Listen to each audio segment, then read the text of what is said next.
Welcome back, Nazreen, to the lecture number 28 of Introduction to Programming in C language. आज की इस lecture में हम पॉइंटर्स के हवाले से बात करेंगे कि पॉइंटर्स होते क्या है और हम इसको अपनी सी प्रोग्रामिंग में कैसे यूज़ कर सकते हैं और हम पॉइंटर्स को यूज़ क्यों करते हैं और इसकी इम्पोर्टेंस क्या है। ठीक है, तो इन हवाले से आज की हमारी डिस्कशन होगी और इस हवाले से हम अपनी लेक्चर डिलीवर करेंगे। तो सबसे पहले व्हाट इज़ पॉइंटर? पॉइंटर है क्या? तो पॉइंटर एक वेरिएबल होता है। सिंपल में पॉइंटर क्या होता है? एक वेरिएबल होता है। जिस तरह हमारे पास नॉर्मल वेरिएबल्स होते हैं ना, जिसके अंदर हम कभी इंटीजर वैल्यू स्टोर करते हैं, तो हम कभी मतलब ये है फ्लोटिंग वैल्यू स्टोर करते हैं, कभी हम कैरेक्टर वैल्यू को स्टोर करते हैं और कभी हम स्ट्रिंग्स और एरेज बनाने के लिए भी वेरिएबल तो यूज़ करते हैं ना बेसिकली। बस इनके टाइप्स तो डिफरेंट है। तो इसी तरह स्ट्रिंग जो है वो भी एक वेरिएबल है, पॉइंटर जो है वो भी एक वेरिएबल होता है। लेकिन ये हम किस पर्पस के लिए यूज़ करते हैं और हम इसको कैसे यूज़ करेंगे ये अभी मैं आपको बताऊंगा। तो सबसे पहले आप ये बात याद रखें कि पॉइंटर जो होते हैं, these are the variables that are used to store the memory address of other variables. यानी किसी दूसरे वेरिएबल की मेमोरी एड्रेस को स्टोर करने के लिए हम पॉइंटर का यूज़ करते हैं। तो अब आप हैरान होंगे कि हम मेमोरी एड्रेस क्या चीज़ है। मेमोरी एड्रेस जो है ये एक्चुअल में किसी भी कंप्यूटर सिस्टम में जब हम कोई वेरिएबल डिक्लेयर करते हैं, ठीक है, जिसके अंदर हम वैल्यू स्टोर करते हैं, तो वो वेरिएबल्स जो है कहीं ना कहीं हमारी कंप्यूटर मेमोरी में स्टोर हो रहे होते हैं। अब ये हमारी कंप्यूटर मेमोरी में कहाँ पे स्टोर होते हैं, इसके लिए हमारी कंप्यूटर सिस्टम जो है उसको एक एड्रेस देता है। मतलब इसको कोई एड्रेस देता है कि ये वेरिएबल जो है कंप्यूटर मेमोरी के अंदर कहाँ पे पड़ा है। जिस तरह हमें किसी घर का एड्रेस होता है ना कि ये फला टाउन में फला नंबर गली के अंदर इतने नंबर का होम है, ठीक। तो इसी तरह हमारी जो भी वेरिएबल डिक्लेरेशन होती है, कंप्यूटर जो है उसको अपनी मेमोरी के अंदर एक एड्रेस असाइन करता है जिसको हम अपनी मेमोरी एड्रेस कहते हैं। तो किसी भी वेरिएबल की मेमोरी एड्रेस अगर आप चेक करते हैं या उसी के बेस पे आप किसी वेरिएबल को एक्सेस करके उसको मैनिपुलेट करना चाहते हैं, तो ये सारी चीज़ें आप मेमोरी एड्रेस के थ्रू कर सकते हैं। तो ये जो भी मेमोरी एड्रेस होता है उसको कैसे हम चेक करके कर सकते हैं और इसको हम पॉइंटर्स के थ्रू किस तरह यूज़ करते हैं। तो सबसे पहले आप इसी 2-3 लाइन ऑफ कोड को देखें। यहाँ पे एज नाम का एक वेरिएबल है और यहाँ पे हम इसकी वैल्यू प्रिंट करते हैं, ठीक है। तो ये तो नॉर्मल है, बहुत सिंपल चीज़ है। अब इसी वेरिएबल की अगर हम एज नाम की जो वेरिएबल है इसकी अगर हम क्या करें, एड्रेस को चेक करते हैं कि ये हमारी कंप्यूटर मेमोरी के अंदर कहाँ पे स्टोर्ड है, तो इसके लिए हम क्या करेंगे, पॉइंटर का यूज़ करेंगे। अब पॉइंटर का यूज़ कैसे होगा इसको देखते हैं। मैं ये प्रिंटफ वाली लाइन को कॉपी करता हूँ और इसमें भी थोड़ी बहुत चेंजेस करने पड़ते हैं आपको। एक तो ये कि आपने चूँकि एड्रेस प्रिंट करना है, तो इसके लिए आपको जो भी आपका वेरिएबल है जिसके आप एड्रेस चेक करते हैं उसके साथ आप एड्रेस ऑफ ऑपरेटर लगाएं, यानी जिसको हम नॉर्मल इंग्लिश लैंग्वेज में एंड कंसिडर करते हैं, प्रोग्रामिंग में हम इसको एड्रेस ऑफ ऑपरेटर कहते हैं। तो उसी वेरिएबल के साथ सबसे पहले आपने एड्रेस ऑफ ऑपरेटर लगाना है। और जैसे कि आपको पता है कि जब आप किसी इंटीजर वैल्यू को प्रिंट करते हैं तो उसको हम %d लिखते हैं, फ्लोटिंग के लिए हम %f लिखते हैं, कैरेक्टर के लिए हम %c लिखते हैं।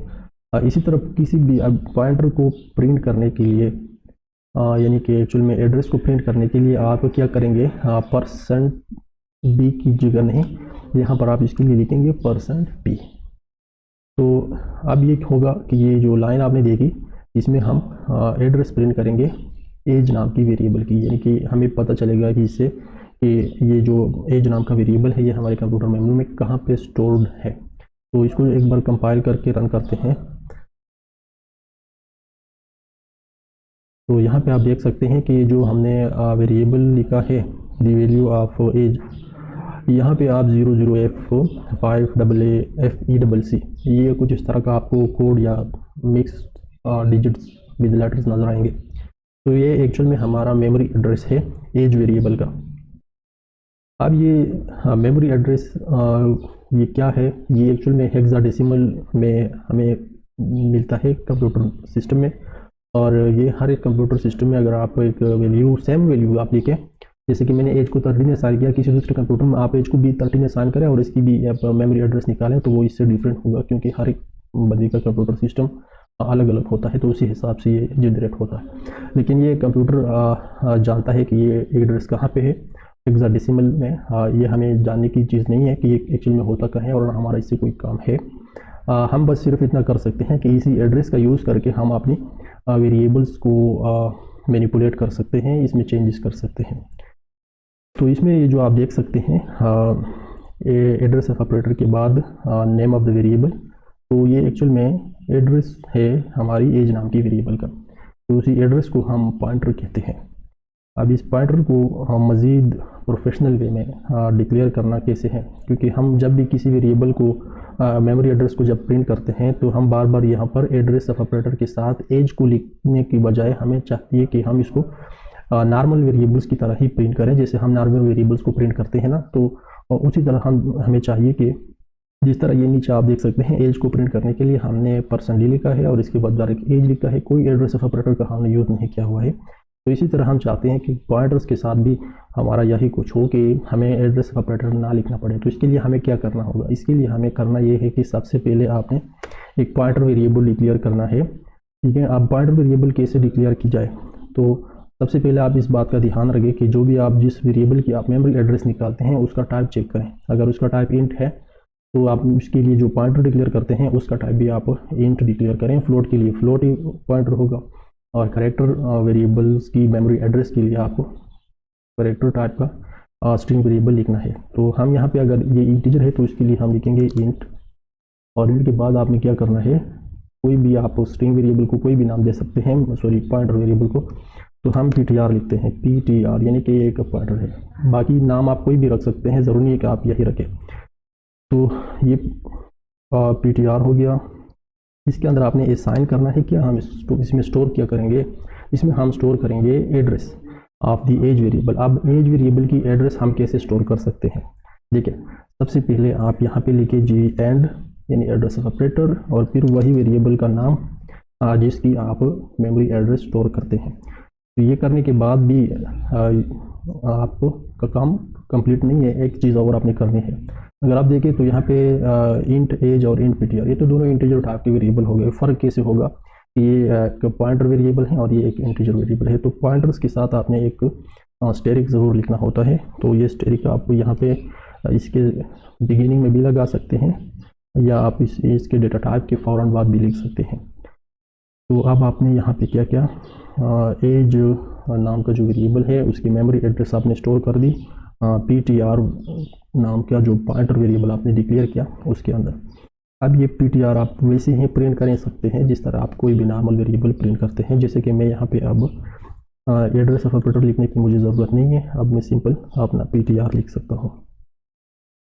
तो ये करके आप चेक करें, आपको वही मेमोरी एड्रेस प्रिंट होता हुआ नजर आएगा जो कि थोड़ी देर पहले हमने देखा था। तो ये आप देख सकते हैं, इसकी आउटपुट आप चेक करें, इसकी आउटपुट आप देख सकते हैं कि दी वैल्यू ऑफ वट एवर ये वाला वही मेमोरी एड्रेस आपको प्रिंट करके दे रहा है जो थोड़ी देर पहले हमने किया था। तो ये थी हमने देखा यहाँ पर कि एक पॉइंटर वेरिएबल हम क्यों यूज़ करते हैं to store the memory address of other variables और कैसे यूज़ करते हैं ये भी आपने देखा। और ये भी आप याद रखें कि यहाँ पे स्टेरिक लिखना जो है ये ज़रूरी नहीं है, या आप इंट के फ़ौरन बाद भी लिख सकते हैं। आपको इसमें कोई एरर वगैरह नज़र नहीं आएगा और आपका वही वैसा काम करेगा जिस तरह भी आपने थोड़ी देर पहले देखा था। तो ये आप देख सकते हैं वही मेमोरी एड्रेस आ रहा है। अब इन मेमोरी एड्रेसेस को यूज़ करके हम अपनी वेरिएबल्स के साथ क्या क्या कर सकते हैं ये तो लेटर हम बाद में डिस्कस करेंगे कि पॉइंटर्स के यूज क्या क्या है। ठीक है ना, ये एक्चुअल में हम अपने डेटा स्ट्रक्चर्स के लिए बहुत ज़्यादा यूज़ करते हैं, लेकिन अभी मैं थोड़ी सिंपल में या शॉर्टकट में इसका एक यूज़ ये बता सकता हूँ कि यहाँ पर हम जो एज वेरिएबल की वैल्यू प्रिंट करते हैं उसके लिए यहाँ पर हम एज वेरिएबल का बाकायदा यूज़ करते हैं, लेकिन पॉइंटर को यूज़ करके हम यहाँ एज वेरिएबल को रिप्लेस भी कर सकते हैं। यानी कि अगर मैं यहाँ पे इस लाइन में दी वैल्यू ऊपर वाली लाइन तो आपको पता है कि मेमोरी एड्रेस है, तो यहाँ पे मैं इसको थोड़ा मैनिपुलेट करता हूँ कि the MEMORY memory address of age is equal to what, ठीक है। लेकिन यहाँ पर नीचे जो वैल्यू ऑफ एज हम प्रिंट करते हैं, ये जो यहाँ पर हम एज वेरिएबल का यूज़ करते हैं, इस एज वेरिएबल की जगह हम पॉइंटर वेरिएबल का यूज़ भी कर सकते हैं। और ये कैसे होगा, सिंपल है, आपने यहाँ पे पॉइंटर का नाम लिखना है और बस पॉइंटर के नाम के साथ आपने स्ट्रिंग भी लिखना है, यानी जिस तरह आपने अपना वेरिएबल डिक्लेयर किया हुआ है। तो अब यहाँ पर होगा क्या, वही 13 प्रिंट होगा।